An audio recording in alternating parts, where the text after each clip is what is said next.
EVM అయినా ballot అయినా గెలుపు కూటమిదే.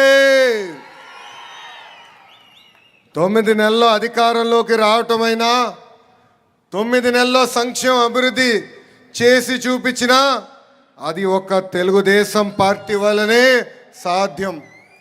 ఆనాడు 9 నెలల్లోనే తెలుగుదేశం పార్టీని అధికారంలోకి తీసుకొచ్చిన విశ్వవిఖ్యాత నట సార్వభౌమ స్వర్గీయ శ్రీ నందమూరి తారక రామారావు గారు 9 నెలల్లోనే రాష్ట్రానికి అభివృద్ధి సంక్షేమం ఏంటో చేసి చూపించిన పేదల నాయకుడు, మన ప్రీతమ నాయకుడు చంద్రబాబు నాయుడు గారు. వేదికమైనున్న పెద్దలందరికీ పేరు పేరున నా ఉదయపూర్వక నమస్కారాలు నేను తెలుపుకుంటున్నాను. ఈ విజయం ఒక చరిత్ర. పార్టీ ఆవిర్భావం తర్వాత మొదటిసారి 5 గ్రాడ్యుయేట్ ఎమ్మెల్సీలు గాను 5 గ్రాడ్యుయేట్ ఎమ్మెల్సీలు తెలుగుదేశం పార్టీ కైవసం చేసుకుంది. గౌరవ అధ్యక్షుల వారితో చర్చించినప్పుడు గెలుపు కాదు, భారీ మెజార్టీతో గెలిస్తేనే ఇది ఒక గెలుపు అని ఆనాడు చెప్తాం జరిగింది. ఈరోజు ఇక్కడి నుంచి నేను చెప్తున్నా, గుంటూరు కృష్ణ గ్రాడ్యుయేట్ ఎమ్మెల్సీగా 82,000 మెజార్టీతో గెలిచారు మన ఆలపాటి రాజేంద్ర ప్రసాద్ గారు.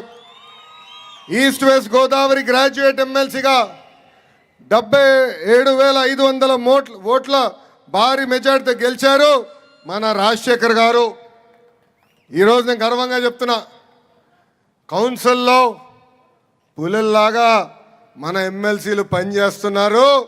ఇంకొక 2 నాయకులు ఈరోజు కౌన్సిల్కి రాబోతాం. నిజంగానే చాలా చాలా ఆనందంగా ఉంది. ఇంత విజయాన్ని అందించిన గ్రాడ్యుయేట్లకి, గెలుపు కోసం పనిచేసిన గౌరవ శాసనసభ్యులు, మంత్రివర్యులు, జోనల్ కోఆర్డినేటర్లు, ప్రత్యేకంగా నాకు ప్రాణ సమానమైన కార్యకర్తలకి పేరు పేరున నా ఉదయపూర్వక ధన్యవాదాలు తెలుపుకుంటున్నా. ప్రజలు కొట్టిన దెబ్బకి పులివెందుల ఎమ్మెల్యే ఇంకా కోలుకోలేదబ్బా. ఆయన కొత్త పేరు పెట్టిన వన్ డే ఎమ్మెల్యే. ఏంటది? ఒకరోజు ఎమ్మెల్యే. ఒకరోజు ఎమ్మెల్యే అసెంబ్లీకి కరెక్ట్గా ఒకరోజు వచ్చి వెళ్ళిపోతాడబ్బా.